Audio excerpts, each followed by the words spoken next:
Now, a new report is suggesting more than 80 people each week are failing the revamped Australian citizenship test that includes 5 questions on our nation's values. In order to pass the test, applicants are required to answer all value-based questions correctly and get a total score of at least 15 out of 20. Immigration consultant Melanie Macfarlane joins us on our National Day to discuss this further. Welcome to the program, Melanie. Tell us, what do you make of the failure rate? Does it surprise you? It doesn't surprise me at all, Monica, because it's a slightly random test with different types of questions. You know, you need to know about sport in Australia, and you may not be interested at all in sport, which doesn't necessarily mean that you don't represent Australian values. And it is multiple choice, but it doesn't surprise me. Not everyone would be so interested in that test, and why should a test like that depict your values, frankly? Can you really test values with multiple choice? I mean, what could be an alternative? No, I mean, I think the reality is, you know, they say actions speak louder than words. It's all very well being able to answer a test perfectly, but does that really attest to your actual character?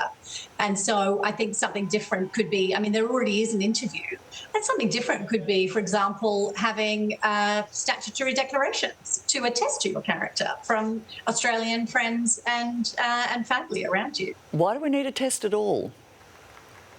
Well, quite. I mean, there already is within the citizenship application, there is already the need to have a character test, which means you have to have police checks from any country that you've lived in over the last 10 years. And that obviously includes being in Australia.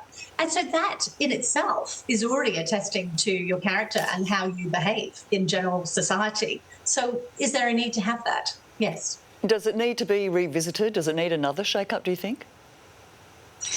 Yes, I think I just think that the test itself is wholly unnecessary. There's already an interview.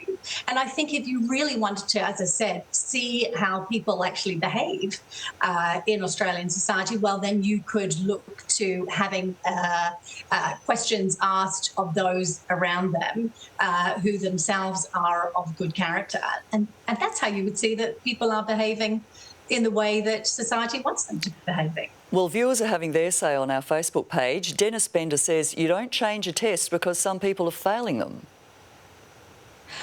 Yeah, that's true, absolutely. But the fact of the matter is, you know, some people may pass that test and it doesn't mean that they're of necessarily great character or not.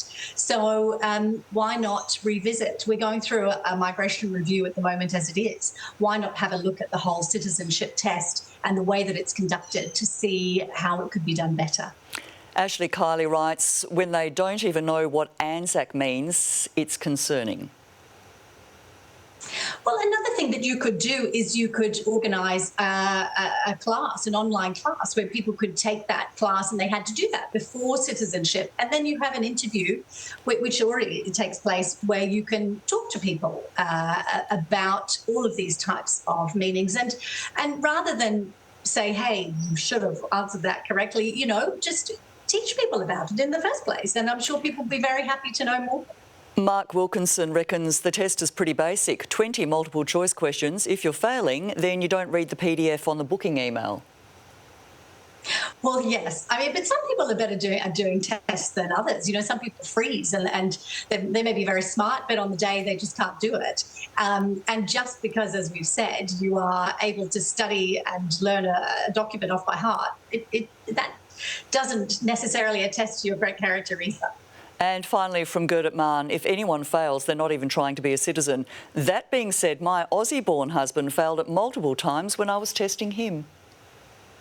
Well, this is the thing. If some Australians can't do it either, then what hope do migrants have? So I think this shows that we need to have a bit of a shake-up of the system, Monica. Melanie Macfarlane, it has been a pleasure chatting with you. Thank you, Monica.